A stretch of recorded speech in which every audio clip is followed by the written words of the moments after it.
9ാം ദിവസമായിട്ടും എന്തുകൊണ്ട് രാഹുൽ മാങ്കൂട്ടത്തിനെ അറസ്റ്റ് ചെയ്യുന്നില്ല എന്നുള്ളതാണ്. അപ്പോൾ അറസ്റ്റ് ചെയ്തിട്ടില്ല. 4 വാർഡും പോലീസിനെ വിന്യസിച്ചെന്ന് പറയുന്നു. അതിർത്തികൾ തിരച്ചിൽ നടത്തുമെന്ന് പറയുന്നു. വരുന്ന കാറുകളൊക്കെ നിർത്തിച്ചുകൊണ്ട് കാറിനകത്തേക്ക് ടോർച്ചടിച്ച് നോക്കുന്ന പരിപാടികളൊക്കെ ചെയ്തുകൊണ്ടിരിക്കുകയാണ്. പക്ഷേ രാഹുൽ മാങ്കൂട്ടത്തിനെ അറസ്റ്റ് ചെയ്യുന്നില്ല. ഇതാണ് നമ്മുടെ മുന്നിലെ ഇപ്പോഴത്തെ യാഥാർത്ഥ്യം. എന്തുകൊണ്ട് അറസ്റ്റ് ചെയ്യുന്നില്ല? ഇന്നലെ വരെ കോൺഗ്രസ് ഇയാളെ വെച്ചുകൊണ്ടിരിക്കുന്നു എന്ന് പറഞ്ഞുകൊണ്ടിരിക്കുകയായിരുന്നു. ഇതായിരുന്നു CPM-നും സർക്കാരിനുമുള്ള പ്രധാനപ്പെട്ട രാഷ്ട്രീയ ആയുധം. ആ ആയുധം ഇന്നലത്തോടുകൂടി നഷ്ടമായിരിക്കുന്നു. ആ ആയുധം നഷ്ടമായി കഴിയുമ്പോൾ എന്തുകൊണ്ടാണ് അറസ്റ്റിലേക്ക് പോകാത്തത്? ഇനി അറസ്റ്റിന്റെ ആവശ്യമില്ലെന്നേ.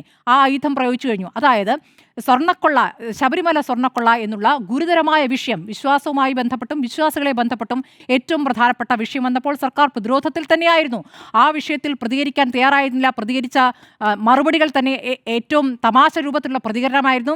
നിങ്ങൾക്കില്ലാത്ത പ്രശ്നം ഞങ്ങൾക്കില്ലാത്ത പ്രശ്നം എന്തിനാണ് നിങ്ങൾക്ക് എന്ന മറുപടി വരെ പാർട്ടി സെക്രട്ടറിയുടെ ഭാഗത്തുനിന്ന് വന്നു.